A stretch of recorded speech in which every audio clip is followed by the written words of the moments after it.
తుఫాన్ ప్రభావిత ప్రాంతాలలో నెలకొన్న పరిస్థితుల్ని గుంటూరు జిల్లా కలెక్టర్ తమీం అన్సారియా బుధవారం పరిశీలించారు. ప్రతిపాడు, పెదనందిపాడు, కాకుమాను మండలాల్లో పర్యటించారు.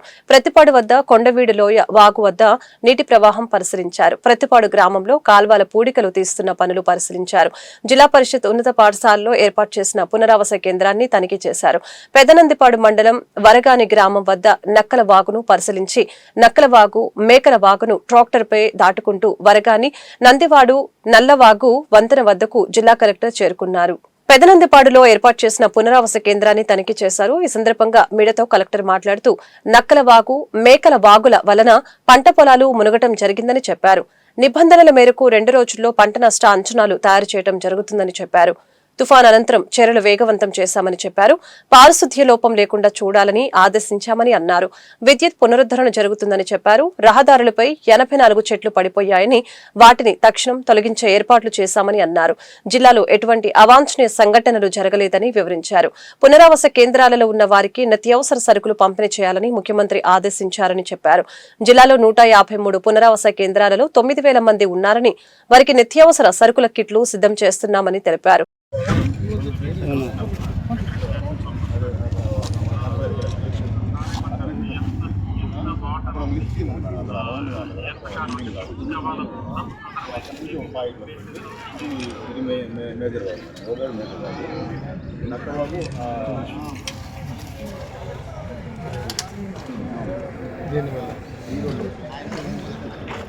తీసినారా వెనకరా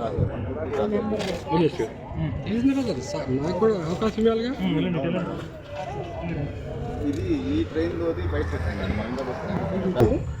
సో మన గుంటూరు జిల్లాకు సైక్లోన్ మోంతా వలన ఎటువంటి డ్యామేజెస్ ముఖ్యంగా అగ్రికల్చరల్ క్రాప్కు జరిగి ఉంది అని చూడడానికి ఈరోజు ఫీల్డ్ ఇన్స్పెక్షన్ చేయడం జరిగింది. దాంట్లో ముందు ప్రతిపాడు, ఇప్పుడు నందిపాడు మండల్, అదేవిధంగా ఇంకా కాకుమాను మండల్ కూడా వెళ్ళడం జరుగుతుంది. సో దాంట్లో ముఖ్యంగా చూస్తే ఇక్కడ మేకల వాగు, నక్క వాగు అవన్నీ కూడా ఇప్పుడు ఓవర్ఫ్లో అయింది. మిడిల్లో కూడా కొన్ని బీచెస్ వలన కూడా ఇక్కడ ఉన్న కాస్వేస్ కూడా ఓవర్ఫ్లో అయ్యింది.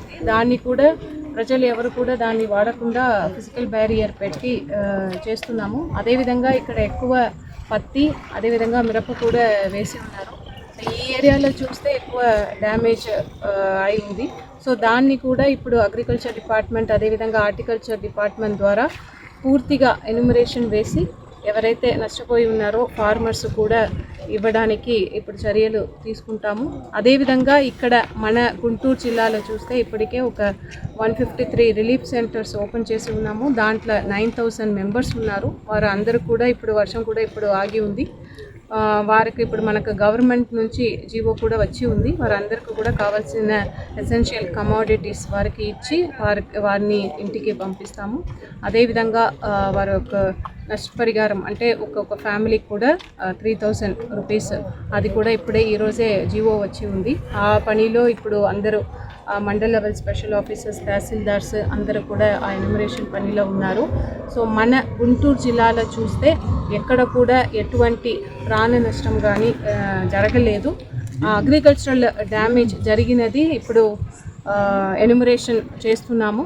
సో అందరూ ఆఫీసర్స్ కూడా మన గౌరవ ముఖ్యమంత్రి గారు ఇచ్చిన ఆదేశాల మేరకు చాలా చక్కగా పనిచేశారు. అదేవిధంగా మీడియా కూడా అప్పటికప్పుడు మన డిస్ట్రిక్ట్ అడ్మినిస్ట్రేషన్ నుంచి ఏదైతే ఈ సైక్లోన్ గురించి ఇచ్చిన ఇన్ఫర్మేషన్ కూడా ప్రజల అందరికీ కూడా అప్పటికప్పుడు మీరు కూడా తెలుపుతూ ఉన్నారు. దానికి మీ అందరికీ కూడా ధన్యవాదాలు తెలియజేస్తున్నాను. ఇప్పుడు డిస్ట్రిక్ట్ అడ్మినిస్ట్రేషన్ నుంచి మనం ఎక్కువ ఫోకస్ చేస్తున్నది రీహాబిలిటేషన్ పైన చూస్తున్నాము. దాంట్లో చూస్తే మనం ఎక్కువ అన్ని చోట్ల కూడా శానిటేషన్, బికాస్ పోస్ట్ సైక్లోన్ ఏదైనా డిసీజ్ స్ప్రెడ్ అవ్వడానికి ఆస్కారం ఉంది కాబట్టి ఎక్కువ శానిటేషన్ మీద ఫోకస్ చేస్తున్నాం.